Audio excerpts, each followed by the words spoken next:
Se inscreva no canal Um Pouco de Teologia, curta e compartilhe. Paz de Cristo Jesus, meus amados irmãos, vamos começar hoje mais uma aula que tem por tema a igreja que nasceu no Pentecoste. É a nossa lição de número 1, dia 6 de julho de 2025. E o nosso texto base diz o seguinte: todos foram cheios do Espírito Santo, começaram a falar em outras línguas, conforme o Espírito Santo lhes concedia que falassem. Atos capítulo 2, versículo de número 4. A nossa lição ela vai iniciar dentro de um tema que é muito importante e relevante para a igreja, porque ela vai falar do início da igreja, segundo a interpretação do comentarista. Ele vai trabalhar com a ideia que a igreja começa no dia de Pentecostes. Mas nós vamos já para a nossa introdução, porque a gente hoje não vamos trabalhar com o primeiro tópico, segundo tópico, porque o escopo é muito longo do primeiro tópico e ele vai abordar um conteúdo muito abrangente dentro daquilo que a gente quer esboçar aqui.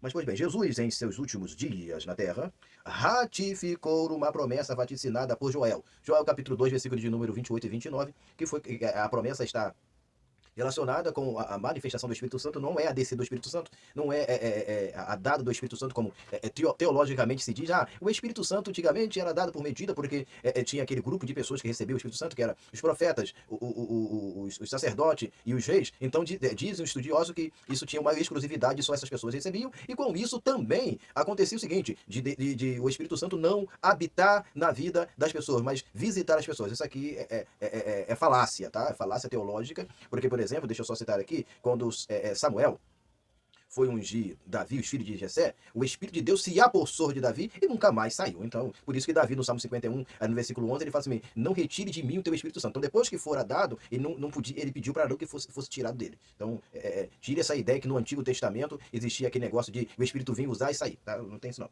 Isso aí é má interpretação. Pois bem. Então, Joel capítulo 2, versículo 28 e 29. Então, essa promessa vaticinada de Joel capítulo 29, que aconteceria nos últimos dias.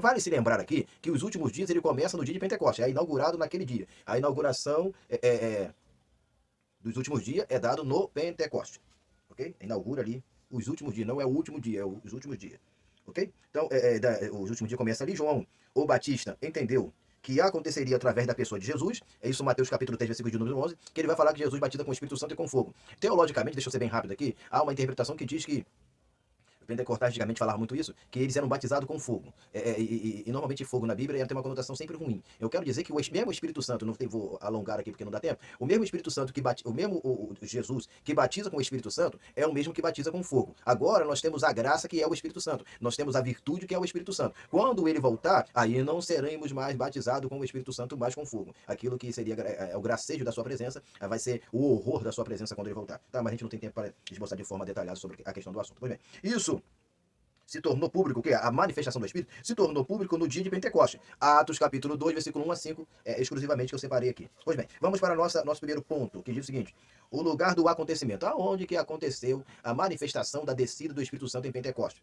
Vale ressaltar que isso aconteceu em Jerusalém, evidentemente. Então, eu não estou fazendo esta pergunta, o local em questão da cidade, do bairro, mas estou falando em questão aonde eles estavam alocados, reunidos e onde isso aconteceu. Então, é lúcido dizer que eles estavam reunidos no mesmo lugar, correto? Tá, isso versículo capítulo 2, versículo 1. Mas será que este lugar comportaria ou comportava a multidão de discípulos? Eu, pastor Manuel Júnior, pelo aquilo que tenho estudado das Escrituras e como pesquisador teológico, eu não vejo condição do local a comportar a quantidade de discípulos segundo a teologia nos apresenta. Eu vou explicar por quê. Me acompanhe aqui, por favor. Pois bem, mas já estou dizendo qual é a minha intenção. Então, a multidão de discípulos que estava em oração. É aludido pelos teólogos que nessa reunião, onde eles estavam reunidos no mesmo lugar, de repente, tinha ali 120 pessoas. Isso eles vão se basear em Atos capítulo de número 1, versículo de número 15. Depois vocês vão ler. Tinha quase 120 pessoas. Seguindo. Se seguirmos uma ordem cronológica do capítulo 1 você pegar e cronologicamente lendo, o versículo 1, 2, 3, 4, 5, 6, 7, 8, assim. Isso que é cronologia, tá? Você tem que dar uma olhada e saber se o assunto é cronológico ou não. Mas vamos lá. Seguindo uma ordem cronológica, do capítulo 1, é necessário a presença dos 120 no dia de Pentecostes. Claro, se eles estavam ali, é cronológico, eles estavam participando. Pois bem, mas se olharmos tudo como um relato, o que é um relato? Aquilo que eu estou contando, mas não tenho necessidade precisamente de colocar aquilo em ordem cronológica, um após o outro, e aquilo que aconteceu primeiro tem que ser colocado primeiro, aquilo que aconteceu segundo tem que ser colocado segundo. Não, eu estou relatando aquilo de uma forma, desculpa a expressão, desorganizada, porque as pessoas que estão a me ouvir e a me acompanhar não têm necessidade da ordem cronológica, porque eles já conhecem os fatos, entendeu? Então não tem necessidade disso. Então, por isso eu estou falando a palavra relato, eu querendo relatar dessa forma. Não tem a necessidade de cronologia. Precisamos primeiro saber que lugar é esse, que lugar onde eles estavam. Tá? Então o lugar, pelo que tudo indica, foi o lugar da última ceia. Mateus capítulo 26, versículo 28. Depois você pesquisa lá. E o primeiro ponto, o lugar era uma casa. Tá? Deixa eu só dar presta atenção no que eu estou querendo dizer. Se a quantidade de pessoas era 120 mil pessoas, o local onde parece ser o lugar onde se reuniram era uma casa. Então, e era o lugar da última ceia. Segura isso aí, vai me acompanhando. As casas no Oriente Médio não eram muito grandes, ok? Isso aqui é fato. Isso aqui é só você estudar. Eu tenho 2 livros, 3 livros ali de cultura judaica ali, cultura bíblica. Em Marcos, no Evangelho de Marcos, vai apresentar isso como um aposento. Um aposento é uma sala de refeição, tá? De refeições, ou um quarto. É o Marcos capítulo 14, versículo de número 14. Não tinha como ser espaçoso. Se era um lugar de refeição, não podia ser espaçoso. Se era um quarto, também não podia ser espaçoso, ok? Mas vamos seguir. Então, até o momento não caberia 120 mil pessoas. 120 pessoas. Esquece os mil.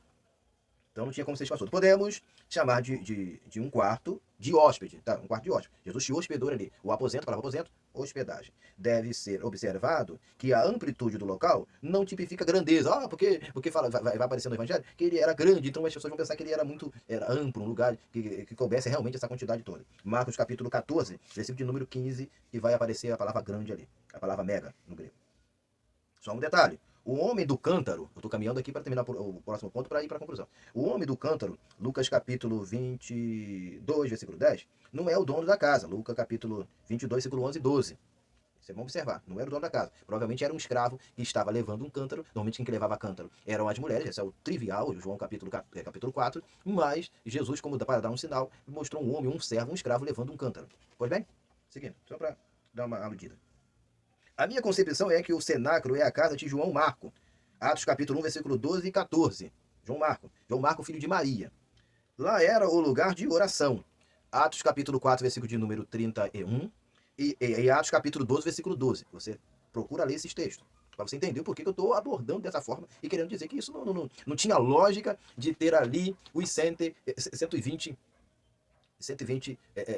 pessoas ali naquele local. Eu acredito, deixa eu só antes de ir para a conclusão, acredito que estava ali simplesmente, eu ia olhar minha outra anotação ali, simplesmente os discípulos, tá? E a mãe de Jesus com os seus irmãos. Depois você pesquisa ali, você vai olhar o capítulo, você vai ver. Então, e a questão da eleição de Matias, você deve observar, se a coisa não é cronológica, mas é um relato, o fato dos 120 mil, ele é antecedente à reunião do dia de Pentecoste. Aí você tem que pensar o seguinte comigo para não achar que eu estou falando besteira e se contradizendo. Eles desceram lá do monte e se reuniram, e estavam ali os discípulos, os 11 discípulos, com Maria e os seus irmãos eles filhos de Maria. Tá. Depois, passados alguns dias depois, se reuniram 120 mil, eles se reuniram para orar aqui, estavam os apóstolos naquele local, eu estou falando ali, na casa de Maria, mãe de João. Se reuniram ali, pois bem. Aí, precisaram decidir quem ia ocupar o lugar de Judas. Tá, se reuniram com 120, saíram aqui os 11, com Maria e os seus filhos, se reuniram com aquela turma, tinham ali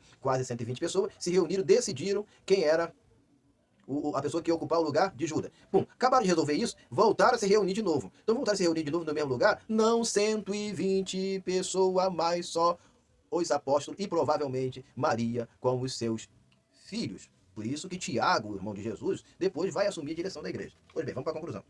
Aqui na conclusão eu quero abordar a seguinte coisa, quero que você acompanhe comigo. Coisas que não aconteceram no dia de Pentecostes. Coisa que não tem, que a gente pensa que aconteceu e não aconteceu. Vamos lá. Primeiro, coisas que não aconteceram em Pentecostes. Eles não estavam bêbados. Tá? Não estavam bêbados, estavam cheios do Espírito Santo. Estavam titubeando e falando em outras línguas, etc. E tal. Não teve vento. Como a palavra como ali, em figura de linguagem, é uma símilis. E nesse texto vai aparecer muitas símiles ali sendo apresentadas. Como a gente poderia até falar prosopopeias também. Mas vamos ficar com as símiles, que é mais fácil de ser assimilado. A palavra como ali é uma símile. Toda vez que aparecer como, você entende que aquela ali está tipificando uma figura de linguagem. Essa figura de linguagem é símiles. Semelhante. Tá? Similitude de semelhante. Pois bem. Não teve vento, não teve fogo.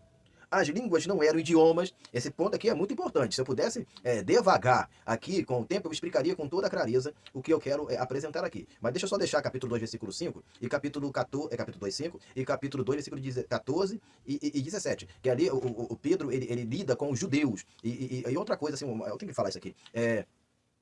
os teólogos vão falar assim, não, é porque as línguas foram dadas para que eles pudessem evangelizar as nações e etc. Não, porque a língua matre, a língua que todo mundo falava era o grego. O grego foi espalhado por todas as nações quando Alexandre o Grande helenizou o espaço que ele ocupou. E aonde Roma também chegou, ele não levou o latim como língua mãe, ou língua que deveria ser falada, mas o grego, porque quando chegou nesse lugar, as pessoas já falavam grego. Então, Paulo e os demais apóstolos podiam se comunicar tranquilamente com outras pessoas, sem nenhuma dificuldade, porque todo mundo mais ignorante, leigo, analfabeto, conseguia se comunicar falando em grego. Então, não tem necessidade alguma. Um teólogo, por mais que ele sabe disso, que dialecto e grossa são palavras paralelas nesse contexto. Não são palavras distintas. O dialecto não está aqui para expressar a ideia de dialeto como comumente se extrai de um dicionário. Então é só entender que o grego era a língua falada.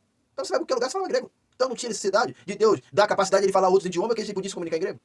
Então, isso aqui, essa fomentação teológica, infelizmente, é uma falácia que nos fora passada e a gente precisa desfazer. Ok, o Pentecoste não inaugurou a igreja. Eu estou caminhando para a conclusão. Eu quero só falar sobre esse ponto. É importante nós ressaltarmos. O Pentecoste, ele fez que a igreja se tornasse pública, ela se tornasse relevante, ela pudesse agora sair daquele escopo pessoal, daquele escopo interno e passasse para um escopo mais público. Eu uso aqui para minha base teológica, Mateus capítulo 16, versículo 18. Quando Jesus falou que as portas do inferno não prevaleceria contra a igreja. E essa palavra prevalecer contra a igreja está falando da ressurreição dos mortos. Mas a primeira ressurreição que nós absorvemos está em Colossenses capítulo de número 3, versículo de 1 e 2, que diz: se vós ressuscitaste com Cristo, buscar as coisas que são de cima. Então nós ressuscitamos com Cristo, como Romanos capítulo 6 também vai abordar. Então, o texto, a ressurreição de Jesus é que vai inaugurar a igreja, que vai dar, quando ele sai do túmulo, a igreja sai em esperança e conforto e segurança. Então, a inauguração da igreja não era o Pentecoste. O Pentecoste a coloca em evidência, coloca na internet, coloca no Instagram, coloca em qualquer rede social. Mas a inauguração da igreja está na ressurreição de Jesus. Entenda isso e guarde isso e aplique isso na sua aula. Que Deus possa nos abençoar, nos concedendo um excelente domingo e uma excelente escola dominical. Em nome de Jesus. Amém e amém.